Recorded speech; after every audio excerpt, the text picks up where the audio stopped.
Bonjour à tous, nous voilà de Capsule la TC Box avec moi-même, Coach Brown. Aujourd'hui, j'ai un grand monsieur à ma table, c'est un honneur. Monsieur Djemkor, comment allez-vous? Merci, super bien, merci de ta part et merci pour l'opportunité de m'avoir avec toi. Merci à toi Avec plaisir, d'avoir frérot. accepté aussi gentiment de faire ce podcast avec nous. Avec plaisir, Franchement, c'est super gentil de ta part. avec plaisir, on est là pour ça. Dis-moi, est-ce que tu peux te présenter pour les gens qui ne te connaissent pas, s'il te plaît? Alors, je m'appelle Djamonezar, je suis un coach international. J'étais un IFBB pro dans les années 90.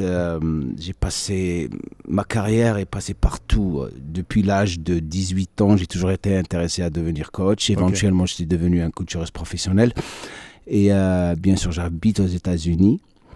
Ma vie, c'est le coaching, c'est l'éducation.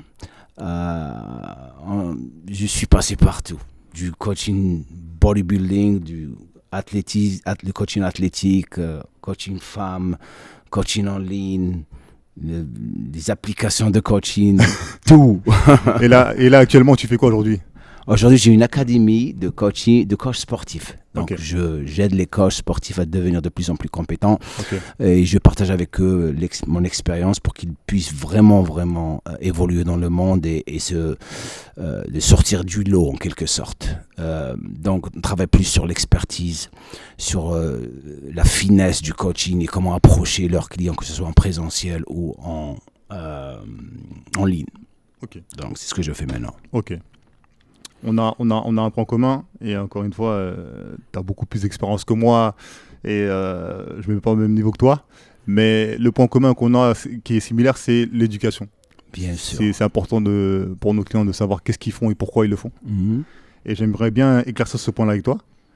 Il y a un point, parce que moi personnellement, je te suis sur le réseau et je pense que je ne suis pas beaucoup de coachs, mais toi, tu en fais partie.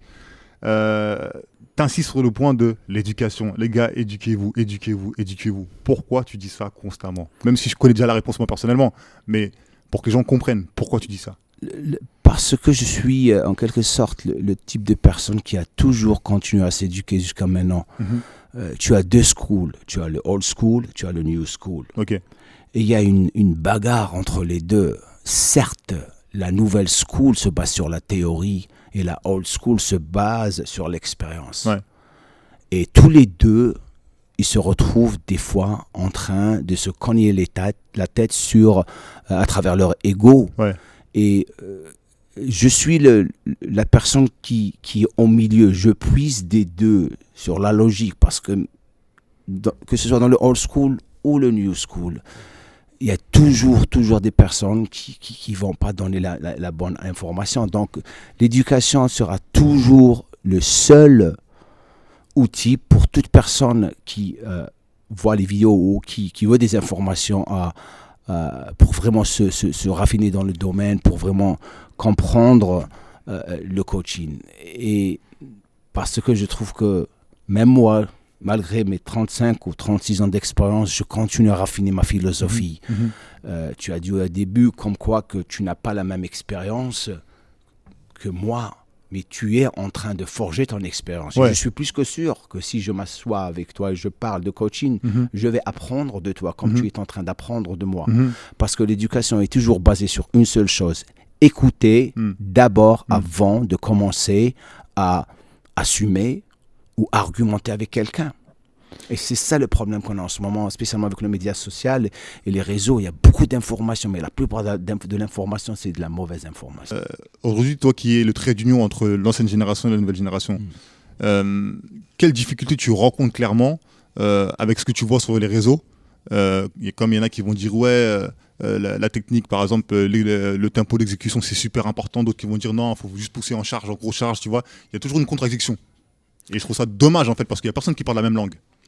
La raison pour laquelle on a ce problème, parce qu'il n'y a pas de structure. Ok. Il n'y a pas de structure. Lorsque j'avais commencé à travailler sur la formation coach que je suis en train d'enseigner maintenant, la chose qui m'attirait le plus dans les salles de gym, c'était chacun suit un youtubeur ou un influenceur qui lui dit une chose et qui lui fait comprendre que c'est la meilleure chose à faire. Ouais. Tu fais ça, tu vas réussir. Alors que c'est pas le cas parce que chacun est différent. Chacun doit trouver ce qui marche pour lui à travers une certaine structure qui doit être logique quand même. Mhm. On doit passer par des phases qu'on doit comprendre avant de commencer à dire il faut charger lourd ou charger léger ou travailler avec les tempos. C'est des systèmes d'entraînement qu'on doit suivre et comprendre comment que les approcher. On a tous des morphologies différentes, Ouais. on a tous des conflits anatomiques, c'est la première des choses, on a tous des problèmes de mobilité. Ouais.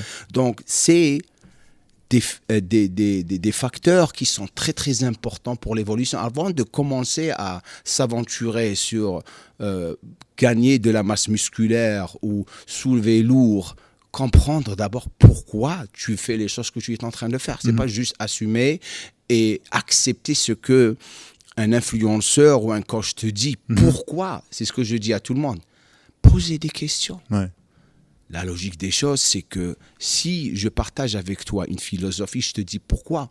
Même les personnes à qui j'enseigne, j'ai beaucoup de coachs qui viennent du PPGS, métier de la forme, STAPS, qui viennent chez moi et on s'assoit et j'apprends d'eux. Tu sais, je les écoute et je vois comment ils sont en train ou comment ils ont été programmés pour coacher les gens et j'écoute beaucoup. Ouais. Et là, lorsqu'on commence à travailler sur certains modules, je pose des exemples et je vois comment ils sont en train de réagir à ce que je suis en train de leur enseigner. Et je leur pose les questions, je les laisse répondre. Et après, je pose certaines questions spécifiques pour semer la graine dans leur tête et pour qu'ils puissent commencer à penser. J'ai jamais pensé à ça. Ouais. Par exemple, lorsque tu vois quelqu'un qui est Langéline ou quelqu'un qui est Brévéline, tu ne peux pas avoir les mêmes programmes pour la même personne. Si tu commences à travailler avec quelqu'un du point de vue athlétique ou hypertrophie musculaire, c'est complètement différent. Donc, il y a certains protocoles à suivre. Il y a le chamboulement hormonal, il y a le stress du système nerveux, système articulaire, paracontractile. Il y a des périodes de décharge qu'on doit suivre. Il y a des personnes qui récupèrent plus rapidement que d'autres. Il y a des personnes qui ont des génétiques différentes des autres. Chacun est différent. Donc, tu ne peux pas dire à quelqu'un, hey, si tu fais des tractions, tu vas avoir un dos énorme. Si tu as des bras longs et tu as des clavicules étroites, comment tu vas faire des tractions? Tu ne pourras pas les faire proprement. Ouais. Donc, il y a certaines choses que les gens doivent apprendre. C'est pour ça que j'insiste sur l'éducation. Donc, tu as toujours... Et ce qui a détruit encore plus le coaching, c'est le média social, bien sûr, avec tous ces pseudo-coachs, Instagram, tout le monde est coach. Ouais. Quelque sorte, ça me frustrait au début, mais maintenant, j'adore. J'étais en train de lui parler, j'adore qu'on a tous ces pseudo-coachs parce que ils vont nous donner la chance. C'est ce que j'ai dit aux coachs avec qui je travaille. Je leur dis... Parce qu'ils ont peur de la compétition. Ils disent, il y a beaucoup de compétition, beaucoup de coachs. Je dis non. Par rapport à quoi? Par rapport à par rapport au travail, par rapport à la monétisation, par rapport à avoir des clients et tout. Je dis non. Tu vas avoir encore plus de chances de monétiser. Pourquoi? Parce que tu vas te démarquer. Tu vas te démarquer des autres coachs. Oui. Donc, si on pose la situation de quelqu'un qui va au coach, qui fait du copier-coller, qui n'est pas compétent, d'ailleurs tu le sauras par rapport à son travail lorsqu'il commence, et le mec qui continue à aller au même coach, il sort d'un coach à l'autre, éventuellement il va décider de prendre un coach qui est compétent, avec lequel il va rester et investir. Mais comment définir ce coach compétent justement, d'entrée de jeu? Je ne sais pas si tu comprends ce que je veux dire. Ouais, comment le déterminer? C'est par rapport à son travail, par rapport à son approche, par rapport à sa façon d'approcher ses clients, par rapport à son approche, comment faire ses programmes d'entraînement. Parce qu'à la fin de la journée, ce que je leur dis, c'est que l'entraînement physique, c'est très très facile. C'est l'approche psychologique qui est la chose la plus importante, parce que lorsque les gens viennent chez toi, ils vont venir avec beaucoup de problèmes. Ouais. C'est la première des choses. Ça me prend 3 semaines pour vraiment commencer à réagir et comprendre la personne avec laquelle je suis en train de travailler. Mais il faut établir des lois entre toi et ton client. Ça, c'est la première des choses. Être là pour eux, les comprendre, les écouter, mais il y a certaines règles à suivre. Parce que imagine, il y a quelqu'un qui arrive, il a toujours fait la même chose. D'ailleurs, la façon dont je travaille à travers 3 ou 4 phases d'entraînement. La première phase, c'est la phase d'adaptation. Ils ne savent pas que je suis en train de les étudier. Psychologiquement, comment ils sont en train de réagir, nettoyage de l'environnement. C'est la première des choses. Ça leur prend 3 semaines pour vraiment changer leur habitude. Et de là, tout doucement, je commence à évoluer. Après, tu as la période d'évolution, stabilisation, et après, tu as la cohérence qui arrive après ça. Mais quand tu dis nettoyage de l'environnement, qu'est-ce que tu veux dire par là? Les habitudes. Parce que tant que... C'est ça le problème de la plupart des gens. L'environnement, c'est les fréquentations, ce qu'ils mangent, ce qu'ils ont à la maison, la façon, leur sommeil. Tout ça doit être nettoyé. Les placards dans la cuisine. C'est ça la première des choses. La chose que j'ai appris lorsque j'ai commencé à vraiment évoluer dans le monde de compétition, c'est que parce que tu passes par ces choses. Tu veux avoir des choses, mais tu n'es pas prêt à vraiment sacrifier certaines choses. Comme aller tard au lit et se réveiller tard le matin, aller tôt au lit, se réveiller tôt le matin, manger tes 4-5 repas. Chaque séance doit être intensif au point où tu n'es pas confortable. Tu es toujours inconfortable. Tant que tu n'es pas inconfortable, tu ne vas pas gagner. Tu ne vas pas gagner de la masse musculaire. Et je me suis foutu dans une salle de gym où, comme je dis aux gens, il n'y avait pas de femmes. C'était le ghetto, c'était la guerre, c'était hardcore. Et j'étais obligé de m'adapter parce que, certes, j'avais le potentiel de réussir, mais le travail devait être fait. Mais ce qui était bizarre, ça arrive à tout le monde d'ailleurs, tout le monde, c'est lorsque tu sais que tu as un potentiel, tu as une bonne génétique, tu commences à développer de l'arrogance. Ça t'est arrivé à toi ? Bien sûr, au début, bien sûr, lorsque j'ai commencé mes compétitions professionnelles, enfin, lorsque j'étais amateur, la première compétition que j'avais faite, j'avais tout gagné, j'avais détruit tout le monde. Donc ma tête était le mec, maintenant c'est le monsieur Olympia. mais ça c'est important parce que tu commences parce que tu commences à avoir de l'attention, c'était quelque chose de nouveau pour moi. Les gens qui viennent, c'était pas comme aujourd'hui, ils viennent qui te demandent ton interview, ton autographe. Je dis quoi, mon autographe, qu'est-ce qu'il veut lui? Mais tu commences à adorer l'attention des gens. Donc tu commences à changer. Et après, demi ce qui se passe, tu te casses la gueule. Quelqu'un te montre que tu n'es pas le meilleur physique autour parce qu'il y a des physiques qui sont meilleurs que toi. Et là, tu apprends. Mais à ce moment-là, comment tu fonctionnes mentalement? Tu vois, comment tu te reprogrammes pour ce succès? Tu vois, parce qu'en fait, quand tu gagnes en confiance, on dirait que tu prends goût. C'est comme dire, entre guillemets, de la coke, tu vois. Tu veux retoucher ce moment-là de grâce, entre guillemets, tu vois. Exactement, parce que tu as la confiance et tu as l'arrogance. Il ne faut pas confondre les deux. Bien sûr. Tu veux de la confiance. Et lorsque tu gagnes de l'arrogance et après tu la perds, tu commences à, en quelque sorte, devenir très, très insécure. Pour développer ta confiance, il faut que tu fasses le travail. Et j'aime pas décevoir les gens. Lorsque j'avais commencé à travailler dans ma carrière, j'étais adopté par une salle de champions, très grands champions anglais, très très connus. Et le propriétaire, il a vraiment investi sur moi. Il m'a dit, si tu ne changes pas ton attitude, je sais que tu peux être incroyable, mais si tu ne changes pas ton attitude, je ne veux plus t'avoir ici. Et ça m'a fait penser, tu vois. C'est là où tu commences à vraiment penser à faire les choses proprement et vraiment sacrifier pendant 3 ans. Tout ce que j'ai fait, c'est m'entraîner comme un fou, manger, dormir et m'entraîner jusqu'à ce que j'ai commencé à battre la plupart des gens. Mais c'est jamais la fin parce que tu arrives dans le top et après tu rentres dans le super pro. Tu es en bas de l'échelle, il faut que tu remontes encore. Et c'est ce qui te calme. Mais comment t'as fait, en fait, quand tu parles de sacrifice, parce que je pense qu'il y a beaucoup de gens qui ne sont pas capables de comprendre c'est quoi la notion du sacrifice, tu vois. Surtout en body pro, je sais que j'ai des proches à moi qui font ça et c'est compliqué pour eux, tu vois, quand ils font prise de masse, après ils sèchent, tout ça. Quelle est la chose la plus dure pour toi que tu as sacrifiée pour atteindre ce niveau de grâce, entre guillemets? Je pourrais dire... Parce que là, tout à l'heure, tu m'as dit 3 ans quand même. 3 ans, c'est-à-dire 3 ans non-stop à être dans le guidon. 15 ans à 17 ans que j'ai sacrifié pour arriver au top. Tu t'arrêtes pas. Parce que ce que tu es en train de sacrifier, c'est les sorties avec tes copains, aller au cinéma. Tout ce que tu vis dans la salle de gym, tu travailles, tu dors et tu manges. C'est tout ce que tu fais. Mais eux l'ont compris ou pas, ça? Qui? Tes amis, ton entourage? Non. Et comment ils ont réagi? Ils ont mal réagi. Pourquoi? C'est normal qu'ils réagissent mal ou pour toi? C'est normal pour eux, mais c'est normal pour eux parce qu'ils ne comprennent pas ce que tu es en train de faire. Donc tu commences à rôder avec les personnes qui font la même chose que toi, même tes relations avec une femme. Tu peux pas, tu deviens très très égoïste. C'est pour ça que tes relations ne marchent jamais. Mhm. Parce que c'est toi. Ouais. Je le vois maintenant d'ailleurs, parce que je rigole, je vois les couples qui sont en train de passer par la même chose et ça va jamais durer. Parce que ça m'est arrivé à moi. Parce que ça m'est arrivé à moi, la fille qui soutient son champion et est toujours avec lui en train de faire de cuire son poulet, son riz et son tralala. À un moment donné, il y en a Et marre. ça marche jamais. Bah oui. Ça marche jamais. Il va la quitter parce que elle va en avoir marre un de ces jours. C'est sûr. Et c'est un business qui est très très égoïste, très très dangereux du point de vue où tu risques de perdre. D'ailleurs, la plupart perdent tout. Hein. Ah ouais. C'est très rare où ils vont gagner. Ils perdent tout. Ils perdent trop de temps. Tout est focalisé sur eux, manger, dormir. Il y a plus que ça dans la vie. Le gros conseil que je dis à ces champions qui arrivent, il faut avoir quelque chose d'autre parce que tu ne vas pas te faire de sous. Encore pire maintenant.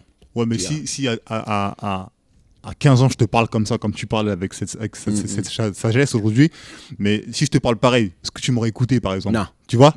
Non. Il faut qu'ils goûtent ça pour qu'ils puissent comprendre Bien aussi. sûr. C'est important. Même si je leur dis même si je leur dis ça maintenant, et Ouais. je suis en train de le dire à des copains à moi qui sont très connus, ouais. Et je vois déjà les effets qui commencent à se déployer. Je les vois. Je commence à dire les mauvais effets secondaires qui arrivent, les signes d'échec qui arrivent, qui commencent, qui n'a pas d'argent, mais il continue à suivre un rêve qui ne va pas se réaliser. Ouais, c'est compliqué. C'est très compliqué, et je comprends ça aussi. Ouais. Et aussi, c'est un business, tu sais, où, bien sûr, comme tu le sais, il y a trop de consommation de drogue et de stéroïdes. Ouais. Et comme j'étais en train de parler à Salim, la testostérone rend l'homme con. À ce point-là? Bien sûr, les stéroïdes rendent l'homme con. Parce qu'il ne peut pas réfléchir proprement, il a un chamboulement hormonal. Ouais. Il est très très émotionnel. Ouais. Tu vois, donc tu ne peux pas vraiment Dans les extrêmes, penser toujours proprement. nerveux. Bien toujours. sûr, Ouais. tout. C'est pas bon. Et maintenant, c'est encore pire parce que notre temps, on avait des bons stéroïdes qu'on ramenait des pharmacies. Maintenant, tu peux acheter à l'internet. Non, tu sais pas ce que En tu Chine es et en tout, train de ouais. consommer. Ouais. Ouais. Donc, il faut faire très très attention. Donc, c'est pour ça que tu m'entends toujours de l'éducation. Éduquez-vous. Si tu décides de faire une compétition et c'est ce que tu veux faire, je ne vais pas te dire de ne pas la faire. Tu dois goûter, passer par ça Pour comprendre. pour comprendre. Mais il faut toujours avoir quelque chose qui t'attend, plan B, plan B, tu vois. Donc, Tu sais, ce qui est intéressant, c'est que le fait que tu aies rencontré Selim plus tôt, il vient me voir. Moi, je le connais pas, je le connais par rapport à un ami. Mais inconsciemment, il a mis la barre haute parce qu'il vient et me dit, qu'est-ce qu'il m'avait dit à l'époque, que si tu veux vraiment savoir tout ce qu'il faut faire une prise de sang, etc. Tu vois. exactement. C'est pas tous les coachs qui connaissent ça. Tu vois. Et le fait qu'il me parle comme ça, moi je suis observateur et je suis à l'écoute. Il me dit, mec, là, lui, tu peux pas le carotte. Tu vois. Si tu lui mens, ça va savoir. Bien sûr. Tu vois. Et si j'avais pas les compétences que j'avais pour pouvoir l'aider à perdre 25 kilos ou je sais plus combien, il l'aurait su tout de suite. Et c'est le genre de mec qui prend du temps et qui analyse ce que tu fais avant de te faire confiance, tu vois. Exactement. Et je pense que l'impact que tu as eu chez lui, il a redonné vers moi, mais avec une certaine pression, tu vois. Mais c'est ça le but. Mais c'est intéressant, c'est intéressant. Mais tu sais, c'est ce qu'on appelle la synergie. C'est ce que les gens ne comprennent Ouais, pas. bien sûr, bien sûr. Tu sais, on est en train d'avoir cette conversation et il y a de l'énergie, il y a de la synergie. Il y a quelque chose qui se passe. Ouais. Il y a les personnes qui sont en train de nous écouter, en train de voir ces vidéos. Waouh! Ouais. Lorsque tu fais des podcasts, l'important, ce que j'ai appris avec mes podcasts, c'est lorsque j'avais fait les premiers podcasts, j'étais tellement nul parce que je parlais sur les gens, je ne laissais pas les gens en parler. Et lorsqu'il y a une conversation avec des sujets qui sont intéressants, les gens vont dire waouh, ça c'est cool. Ouais, Ça c'est cool. Donc, mais tu touches les gens, tu les affectes, donc ils vont vraiment apprendre, ils vont dire à l'autre personne, l'autre personne va dire. C'est comme ça que tu développes cette énergie. Tu partages, entre exactement. êtres Ouais, humains, bien tu sûr, vois c'est ce que je important. veux dire. Mais à quel point tu mettrais la psychologie sur le coaching, toi? C'est la chose la plus importante. Mais tu sais que tous les coachs n'ont pas cette philosophie quand même. La plupart des coachs ne savent même pas que ça existe. Exemple. Tu connais la punch, la phrase no pain, no gain. Ouais. Si tu souffres pas, tu vas jamais gagner. Ouais. Je déteste cette phrase. T'es pas le seul. parce que tu n'as pas besoin de souffrir pour gagner ce que tu veux. Mhm. C'est pour ça que les coachs, ils ramènent quelqu'un, ils savent même pas ce qui se passe dans leur tête, ils les détruisent, ils reviennent jamais. Exactement. Spécialement les personnes qui sont obèses. Mhm. Ils sont comme des bébés. Mhm. Mais je te dis quelque chose, Mhm. c'est les meilleurs clients. Mhm. Pourquoi? Parce qu'ils réagissent rapidement lorsque tu sais quoi faire avec eux. Mhm. Mais tu vas développer au moins 6 semaines à 2 mois avec eux sur la psychologie. Très important. Parce que dès qu'ils rentrent, la première des choses, spécialement dans les salles de gym, Mhm. s'ils commencent à regarder les gens autour d'eux, parce qu'ils ont un problème d'image, qu'est-ce que je fous ici? Spécialement maintenant avec Instagram, tu vois, des filles avec les boules, les mecs, ils vont se dire, ils ne sont pas confortables. Donc il faut que tu leur parles et leur faire comprendre que tout ça, c'est pas important. Bien sûr. Si tu vois ces personnes, même eux, ils ont beaucoup de problèmes. Ouais. Et dès que tu commences à travailler avec eux, leur faire gagner de la confiance, et tu fais n'importe quoi avec eux au début, ils vont perdre du poids.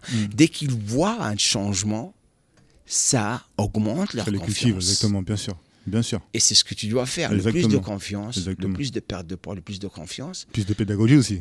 Exactement. Ouais, je suis Donc d'accord avec tu toi. travailles sur le psychique. Vous dites le psychique, Ouais, c'est ça. C'est ça, là. C'est ça la chose la plus importante. Hein. Quelles seraient les qualités qu'il faudrait pour être un bon coach aujourd'hui? Écouter et ne pas parler. C'est la première des choses qu'il faut avoir. La deuxième des choses, c'est observer le comportement de ton client. Attention, réactivité, service, c'est les choses les plus importantes. Mhm. Et bien sûr, le savoir est très très Bien sûr. important. C'est OK de dire à ton client, je ne sais pas, mais je vais faire une recherche pour te donner la réponse à ta question. Pour toi, ça, c'est pas honteux, ça? Pas du tout. Tu penses? Pas du tout. La plupart du temps, j'ai la réponse, mais lorsque je ne suis pas sûr, je reviens. Mais ça te décrédibilise pas aux yeux du client? Pas du tout. Parce que Au contraire, vu que on te voit comme un expert. au contraire, il t'apprécie de plus en plus.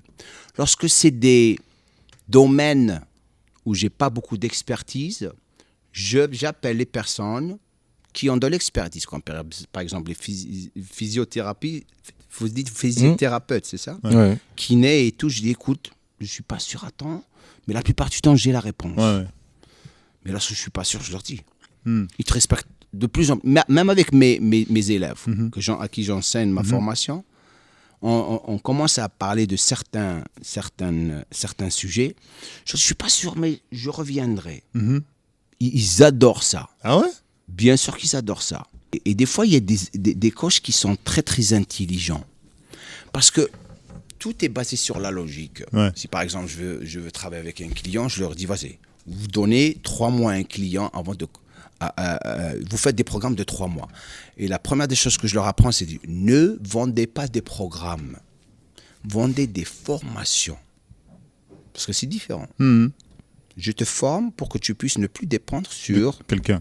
quelqu'un. Exactement. Waouh, tu peux faire ça? Bien sûr que je peux faire ça. Mhm. J'adore ces élèves parce que qui posent des questions. Et je leur dis, posez des questions. Ouais. Posez des questions. Parce que Tu sens je dis, qu'il est intéressé. le plus vous posez des questions, le plus vous allez Comprendre. avoir plus de ma tête. Mhm. Parce que vous allez stimuler plus. Parce que j'ai tellement dans ma tête toutes ces années. Que tu peux pas tout sortir d'un coup. Ouais. Comme je lui avais dit, lorsque j'avais la formation, on était à 55 modules. Ouais. Maintenant, on est à 83 ou 85 modules par lesquels ils doivent passer. Ouais. Parce que je raffine, je rajoute. Et comme par exemple, je dis, dis-moi, est-ce que je peux, par exemple, dans le PPL, est-ce que je peux faire un superset ou des séries géantes? Je dis, attends, laisse-moi réfléchir. Je ne l'ai pas fait, mais tu viens tout juste de me donner une idée. Quoi? Tu viens tout juste d'aider et rajouter encore plus dans la formation. Ouais. Bien sûr que tu peux faire des séries géantes avec le PPL. Et c'est comme ça que tu vas le faire. Je ne l'avais pas auparavant. Il m'a Poussé. déclenché Ouais. l'idée. Si par exemple il y a un problème de conflit anatomique ou par exemple la largeur des clavicules par rapport à la largeur de la cage thoracique, ou les mouvements de tirage, les mouvements de presse, je dis, ok, mais tu sais, à qui je dois vraiment demander cette question. Je ne suis pas sûr, mais qui je vais partir? Je vais appeler Frédéric Delavier ou Gandil. Ouais. C'était les experts. Ouais. Gandil, fémur lent.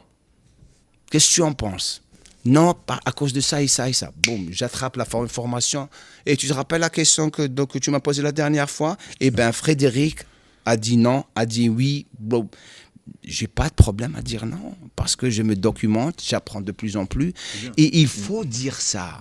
Parce que toute personne qui croit qu'il connaît tout, c'est pas un bon coach. Moi, je le dis maintenant. C'est sûr. Et est-ce que, selon toi, est-ce que tu penses que les coachs en France sont bien éduqués? Non, désolé. Parce que c'est un manque de savoir. Vous avez les plus grands experts de d'anatomie. C'est Gandil et Frédéric Delavier. Ils sont incroyables. Les coachs mondiaux vont chez Frédéric et Gandil. Ici, ils sont critiqués par la plupart des coachs. Mais pourquoi? Je ne sais pas. C'est la mentalité française. Ils sont tout le temps en train de combattre la mentalité. On sait mieux que vous. Ils rabaissent la TRT, qui est la testostérone thérapie, alors que le premier bouquin qui a été écrit sur ça, c'était Ageless Man. C'était un Français. C'est le premier qui a fait les thérapies de testostérone pour les vieux. Okay. C'était un Français. Donc, il y a beaucoup de choses. En plus, les coachs ici, tout est nouveau. Tu sais, les chaînes de gym ont commencé il y a juste 5 ans, 6 ans. C'est la mode. Ouais. Tu sais, les Français adorent la mode. Ouais. Tu sais, les personal trainers, les chaînes de gym, ça fait 25 ans qu'ils existent, ou 30 ans qu'ils existent aux États-Unis. Maintenant, ça commence à se développer. C'est pour ça qu'on est en train de faire ces choses, pour vraiment organiser et sortir du lot avec mon académie que je suis en train de vraiment faire évoluer. Et c'est ça mon but, c'est vraiment développer mon académie et faire sortir des coachs très, très compétents dans le domaine. Que ce soit musculation, entraînement athlétique, entraînement femmes. Les femmes, tu sais, les femmes, tu ne peux pas entraîner de la même manière. Les femmes de la même manière que tu entraînes les hommes. Bien sûr. Parce que les femmes, elles sont très, très émotionnelles. Ouais, bien sûr. La fille qui est sortie, qui voulait travailler avec toi, tu as vu ce qu'elle t'a dit? Elle est déterminée. Elle allait en vacances, c'est ça? Elle allait revenir. Tu sais, je les ai tout le temps. J'ai passé 6 ans juste avec les femmes. Juste travailler avec les femmes. J'étais un des premiers gars qui entraînait les bikini girls lorsque les bikinis a commencé. Au début, je te parle en 2010, 2008. Donc, elle a déjà décidé ce qu'elle veut. Et les femmes, c'est les meilleurs clients. Il y a de plus en plus de demandes. Dur. Elles sont fidèles. Elles veulent. Elles sont fidèles. Et il faut qu'elles s'entraînent. Et si tu la changes, ça y est, c'est fini. Tu quitteras. Parce qu'il y a trop de compétition entre les femmes. Et même avec Insta et tout, c'est encore pire. Selon toi, qu'est-ce qu'il faudrait pour avoir une longévité dans le fitness un peu comme toi? Continuer à s'éduquer. C'est tout? Ouais. C'est l'issue. Éducation. Éducation et avoir une philosophie. Il faut que tu construis une philosophie. C'est ce que je dis à mes coachs. Je leur dis, écoutez, vous apprenez de moi. Ça, c'est ma philosophie. Continuez à apprendre. Forgez votre propre philosophie. Je suis en train de travailler avec un des coachs que j'ai formé il y a 1 an, qui s'appelle Youssef. Et j'adore... le mot, c'est plus... je suis jaloux de ce qu'il fait. Carrément. Je vais dire pourquoi. Il va se spécialiser dans l'entraînement athlétique. Que j'adore. Pendant 4 ans, 5 ans, lorsque j'ai pris ma retraite des compétitions de bodybuilding, je me suis spécialisé dans ça. Pendant 5 ans, c'est tout ce que j'ai fait. J'ai entraîné les footballeurs, l'American football, tu vois, les water polo, les baseball, c'est tout ce que j'ai fait. L'entraînement fonctionnel. J'ai adoré. Mais éventuellement, lorsque le vidéo iPod était sorti, j'étais le premier gars qui a fait l'application en vidéo, le premier. Donc j'avais quitté ça. Et je suis rentré dans l'Internet, mais l'idée était tellement avancée que j'ai fait faillite. J'ai perdu presque 600 000 ou 600 000 $. Ah ouais? Je me suis retrouvé, j'ai tout perdu. Je me suis retrouvé dans une chambre chez une cliente à moi. Tout perdu, parce que c'était tellement avancé. J'ai même des investisseurs, mais l'idée était tellement en avance. Les gens ne savaient même pas comment télécharger les vidéos durant cette période. Je te parle 2005-2006. Et je voulais tellement me spécialiser dans les entraînements athlétiques. Et là, maintenant, il est en train de le faire et je suis en train de travailler avec lui pour l'aider à vraiment entraîner les footballeurs, et comment, parce que c'est un travail complètement différent. Ouais.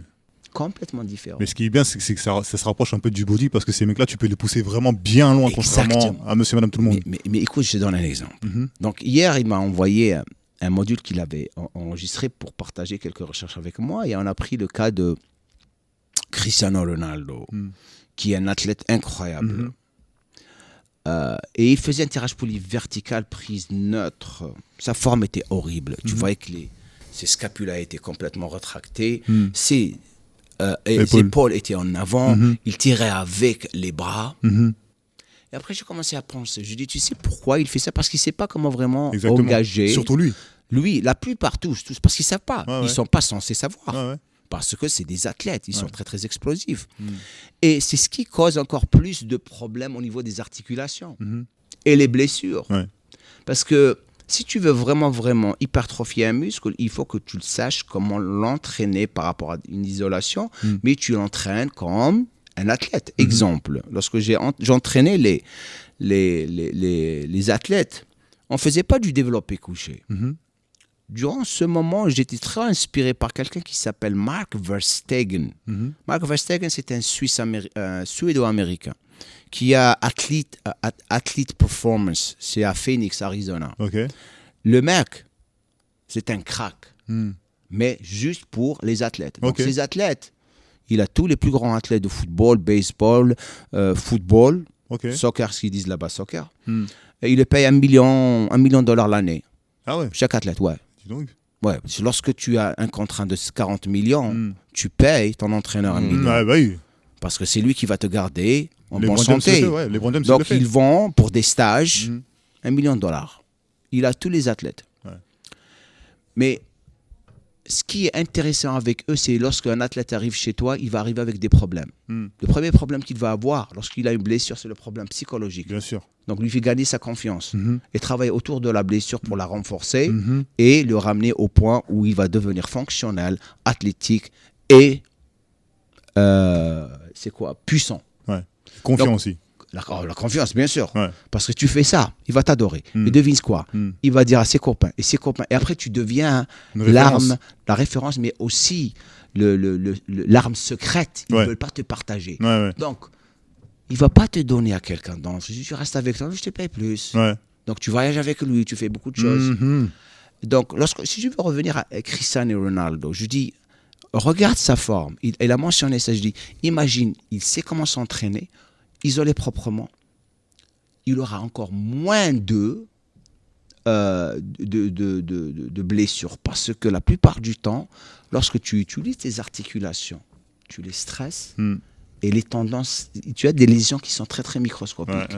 Il crée des et c'est comme ça, il crée des tendinites et des déchirures. Et c'est ça le plus grand problème de la plupart d'eux. C'est vrai. Il y a beaucoup de choses qu'on peut faire avec les athlètes. Et ça, c'est un module que j'aimerais inclure dans le futur. C'est pour ça que je continue à travailler sur... Mais c'est énorme. Je pourrais faire tellement de modules. Tu devrais, parce que vu que tu es passionné sur ça, tu devrais. Éventuellement, mais ce que je veux vraiment finir les modules que je suis en train de faire et les raffiner de plus en plus que ce que j'ai, le blueprint ou la maquette. Et après, je ferai des modules spécifiquement pour les athlètes. Je leur faisais des trucs incroyables. Ils faisaient des fentes en tirant le ballon. J'avais des joueurs de water polo. Mais on faisait des trucs incroyables. J'avais des surfeurs professionnels que j'ai travaillé avec. J'ai des articles sur Muscle and Fitness. J'ai pris un surfeur, je me rappelle comme aujourd'hui. Il était classé mondialement 110e. Il a passé 3 mois ou 4 mois avec moi. Il était les 10 premiers. Ah ouais? Ouais. En combien de temps? 3 mois ou 4 mois. Parce qu'il ne s'entraînait pas. Okay. Donc on a commencé à tous ces entraînements fonctionnels avec les gym balls, avec les rotations. C'était incroyable. Mais quelles sont les plus grosses blessures que tu as eues, toi? Eh ben, j'ai eu une seule blessure qui a arrêté ma carrière. J'ai eu une déchirure de pec. Ok. C'est ce qui m'a... D'ailleurs, si je n'avais pas cette déchirure de pec, j'aurais jamais été sur cette table en train de te parler. J'aurais été à l'Olympia, j'aurais gagné des compétitions encore plus. Peut-être je serais mort, mais je ne serais pas ici. Ouais. Comme on dit, c'est a blessing. Ouais. Donc, tu n'es plus la même personne. Lorsque tu déchires le pec, les juges, ils regardent ça. Donc, ça a enlevé 50% mon mental. Ah ouais? Ouais. Je suis plus la même personne. Et- Parce que c'est comme si tu as un beau vase, très beau vase, cristal, et tout d'un coup, Une fissure. il se casse. Ouais. Tu le colles avec et après tu le mets. Tu sais très bien que c'est pas le même vase. T'avais pas la capacité mentale de repartir? Partir. J'ai fait la compétition, j'ai gagné ma carte pro. Et après, je te montre des photos et tu vas voir. Mais là, je sais pas, j'avais 2 choix. 6 mois avant la compétition, faire le show ou abandonner. Mais j'ai fait le show, j'ai fait des massages. J'aurais dû faire une opération, mais on ne savait pas que c'était aussi énorme. Parce que tu ne le voyais pas, parce que j'avais des pecs carrés, j'ai pas des pecs ronds. J'avais des pecs ronds, tu le vois ici. Donc ils sont bien étendus. Mais c'était... Des fois, tu te poses des questions. Mais maintenant, je le sais. J'ai arrêté de faire le développé couché. Vous avez les machines convergentes, vous avez les haltères. Ce n'est pas les exercices qui décident le développement de votre partie de corps. Ça, c'est old school. Ça, c'est une chose old school. Le squat, la même chose. Comme toi, par exemple, tu fais combien de taille? 2,5 m. 2,5 m. Toi, le squat ne fait rien pour toi. Il ne fait rien pour toi. Toi, c'est le hack squat et la presse des jambes éléphante. Tu descends en bas, ça te prend 2 heures pour remonter. Sérieux, hein? Non, mais c'est vrai en plus. Ça. Et les longilines, comme tu sais, vous avez une amplitude qui est accrue. Bien donc, sûr, vous avez le plus. Vous êtes très, très fragile. Vous vous blessez comme ça. Bien sûr. C'est ce que j'enseigne aux coachs. Ouais. Là où vous allez avoir le plus de problèmes, c'est les longilines. Les brévélines, vous n'allez pas avoir beaucoup de problèmes avec eux. Donc, qu'est-ce que tu pourrais conseiller à un coach qui débute? éduque-toi, prends le temps de vraiment t'éduquer et choisir la source du savoir. Entoure-toi des meilleurs pour devenir le meilleur. Ne deviens pas confortable. Donne du bon service. Tu veux sortir du lot, il faut que tu sois différent. Il faut que tu changes. Tu ne peux pas continuer à faire toujours la même chose. Et la plupart des coachs sont confortables. 99% des coachs sont confortables. Et tu peux le voir toi-même. Et tu vas être d'accord avec moi dans les salles de gym auparavant, où tu étais, tu as vu des personal trainers qui parlent avec leurs clients. Il a le café, il lui parle le café, il est en train de bouger. Café. Come on, man. Jamou, c'est ça, Sur son téléphone. Jamou, tu étais un peu trop direct. Je pense que ça va choquer des gens un petit peu quand même. Mais c'est la vérité. Je suis en train de leur dire les choses qu'ils ne doivent pas faire. Parce que tu sais ce qui va se passer. C'est comme ça que la relation coach-client commence. Je voudrais travailler avec vous. Ok, bien sûr. Au début, le coach, il est sérieux. Après, il y a la barrière qui se casse entre le coach et l'élève. L'élève commence à vraiment apprécier l'amitié de son... Bien sûr. De son coach. Et le coach aussi. Donc le coach commence, parce que ça m'est arrivé, il commence à faire tout parce que c'est là où il se défoule, le problème à la maison, peut-être que le problème avec son mari, son copain, ou au travail, le problème. Donc son coach, c'est pour lui, c'est sa thérapie. Et le coach, au début, il fait son travail et tout d'un coup, il commence à vraiment perdre la chose importante. Ils vont vous apprécier. Tu le fais travailler à la fin de la séance. Tu peux passer 5 minutes et discuter et ne pas trop ouvrir ta porte parce que les gens, tu deviens leur psychologue, ils prennent toute ton énergie. Ils prennent toute ton énergie. Et c'est ce que je leur dis aussi. Présentiel doit être 20% de ton business. 80% de ton business doit être en ligne. Pourquoi? Présentiel. Trop d'énergie. Le soir, tu rentres chez toi, mais t'es fatigué. Tu pars en vacances, tu gagnes rien. Tu perds de l'argent. C'est pour ça qu'il faut faire, certes c'est important de faire du présentiel, mais en ligne doit prendre 80% de ton business parce que lorsque tu es en vacances, tu gagnes des sous. Okay. En tout cas, Jamou, merci pour ce podcast. Avec plaisir, avec plaisir. C'était vraiment enrichissant. Merci de ta simplicité. Ah, frérot, on est tous les mêmes. J'ai toujours été comme ça. C'est gratifiant parce que j'ai demandé à Selim, il m'a dit vas-y, je l'appelle, ok, tout de suite. Et c'est pas tout le monde qui fait ça ici en France. Je sais pas si tu le sais. Personne ne fait ça. Tu sais, c'est pour ça qu'ils vont jamais évoluer dans la vie. Possible. Regarde, je viens ici, je vous aide, je partage ton savoir, j'apprends de vous. J'ai fait quelque chose de bien. C'est très bien même. Et ça me fait plaisir que je t'ai aidé parce que ça a semé la graine dans ta tête du point de vue business, comment avancer ton business, tu vas évoluer. Et c'est les choses qui me font plaisir, tu vois ce que je veux dire? C'est la passion. Parce que les gens, je leur dis aidez les gens. Ne demandez pas. Des fois, je dis, oh, je vais te payer. Ok, qu'est-ce que tu...